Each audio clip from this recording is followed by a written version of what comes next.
ఆవు జున్ను అండి, ఎలా తయారు చేసుకోవాలో చూపిస్తాను. చాలా చాలా టేస్టీగా ఉంటుందండి. విటమిన్స్ ఉంటాయి అన్నమాట. ఆరోగ్యానికి కూడా చాలా మంచిది ఆవు జున్ను. ఎంత బాగుందో చూడండి. ఎలా తయారు స్వాగతం అండి. ఆవు పాలతో జున్ను ఇవి 1 లీటర్ పైనే ఉంటాయండి పాలు. ఆవు పాలు ఇంకా మొదటి రోజు రెండో రోజు అని అలా ఉంటుంది కదా, ఇది రెండో రోజు పాలు. కొంచెం నేను గేదె పాలు కూడా కలుపుతున్నాను. కసిని కొంచెం చిక్కగా వస్తుందండి జున్ను. ఆవు పాలు జున్ను బాగా పలచగా ఉంటుంది. డైరెక్ట్గా అయినా వండేసుకోవచ్చు, ఏం కాదు. కొంచెం పోస్తున్నాను నేను ఈ పాలు, మామూలు పాలు. నేను రంగులేని బెల్లం తీసుకున్నానండి. ఇలా చిన్న చిన్న కుందులు ఒక 6 పడతాయి అన్నమాట. దానికి స్వీట్ కొంచెం ఉండాలి, స్వీట్ లేకపోతే బాగాదన్నమాట జున్ను. దంచేసుకుని దీనంతా కూడా ఒక పొడిలాగా చేసుకుని కలిపేసుకోవటమే. బెల్లం మొత్తం అండి ఇలా ముక్కలుగా చేసేసుకుని వేసేసుకోవటం అన్నమాట. బాగా కలదిప్పుకోవాలి, బెల్లం కరిగేదాకా కలదిప్పుకోవాలన్నమాట. ఇది మొత్తం కూడా కరిగిపోవాలి, బెల్లం పూర్తిగా కరిగిపోవాలి. దీంట్లో పూర్తిగా ఇట్లా కరగబెట్టేసుకున్న తర్వాత ఒకవేళ మనకి ఏదన్నా ఇసుక ఇవన్నీ ఉంటాయి అనుకుంటే, డౌట్ ఉంటే మాత్రం బెల్లం కలిపిన తర్వాత ఇట్లా వడకట్టేసుకుంటే సరిపోతుంది. మనం మిరియాలు యాలకులు వేసిన తర్వాత వడకట్టకూడదు. ఇట్లా బెల్లం చూడండి ఇలా ఏదేదో ఉంది, ఇదంతా మేగడ అనమాట. ఒక 5-6 యాలకులు వేస్తున్నాను. యాలకులు దంచుకోవాలన్నమాట. దీంట్లో కాస్త మెత్తగానే దంచుకొని వేసేసుకుందాము. పచ్చగా యాలకులు తొందరగా నలగవండి. కొంచెం పంచదార వేసుకున్నాము, ఇదేం కాదు. బరకదానానికి తొందరగా నలిగిపోతుంది యాలుక. మీరు వద్దనుకుంటే ఆ స్కిన్ తీసేసి పారేసుకోవచ్చు. చూడండి తొందరగా నలిగిపోయింది. ఇలా అయితే 2 స్పూన్లు మిరియాలు వేసుకుందాము.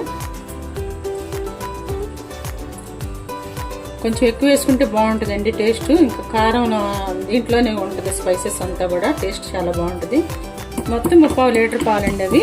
ఇది కూడా మెత్తగా దంచుకుని వేసేసుకుందాం, కలిపేసుకుందాం. అండి నిలవ ఉన్నటువంటి మిరియాల పొడి కన్నా కూడా అప్పటికప్పుడు దంచుకుని వేసుకుంది చాలా చాలా రుచిగా ఉంటుంది అనమాట.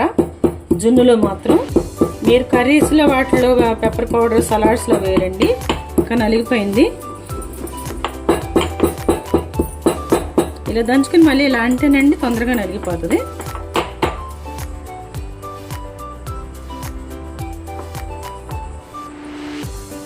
ఇది ఒకసారి కలిదిప్పుకుందాము. పాలు బెల్లం అన్నీ సరిపోయినాయండి. నేను కరెక్ట్గా వేసాను, బెల్లము కలిసిపోయింది.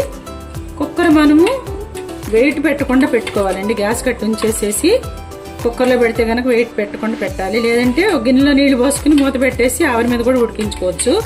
ఇట్లా కూడా బాగా కలదిప్పుకొని పొయ్యి మీద పెట్టేసుకుందాము. 2 గ్లాసెస్ పోస్తున్నానండి. ఇలా చూడండి, గ్యాస్ కట్టి ఇలాగే ఉంచుకోవాలి. విజిల్ తీసేసేయాలన్నమాట. దీని మీద ముందు ఒక మూత పెట్టేసుకుందాము. ఇప్పుడు విజిల్ లేకోకుండా ఇడ్లీ కనుక మనం ఉడికిస్తాం చూడండి, అలాగే ఆవిరి మీద ఉడికించాలన్నమాట. ఒక 15 నిమిషాలండి సరిపోతుంది. ఆవిరి మీద ఉడికించుకోవాలి జున్నుని. కుక్కర్ అయిపోయిందని చూద్దామండి. చూడండి ఎంత బాగా వచ్చిందో జున్ను. కొంచెం పలచగానే ఉంటుందండి ఈ జున్ను మాత్రం. ఇలా వస్తుంది అనమాట, పలచగా ఉంటుంది కొంచెం ఆవు జున్ను ఎప్పుడైనా సరే. టేస్ట్ కూడా అదిరిపోయిందండి. అయిపోయిందండి, రెడీ అయిపోయింది ఆవు జున్ను. బౌల్లో తీసేసుకుందాము. కొంచెం అంత అద్భుతమైన రుచిగా ఉంది అసలు. ఎప్పుడు పడితే అప్పుడు దొరకదండి మనకి ఆవు జున్ను. ఎప్పుడైనా సరే ఆవులు వేయినప్పుడు కానీ, లేదంటే గేదె జున్ను అయినా సరే అవి వేయినప్పుడే దొరుకుతుంది. ఆర్టిఫిషియల్గా చేసే దానికన్నా న్యాచురల్గా వచ్చే చాలా టేస్ట్గా ఉంటుంది కదా. ఎంతో టేస్టీ అయినటువంటి ఆవు జున్ను రెడీ అండి. మీరందరూ కూడా ఈ పద్ధతిలో తయారు చేసుకుని ఇదే కొలతలు పెట్టుకోవచ్చు అండి. కరెక్ట్ కొలతలు అనమాట.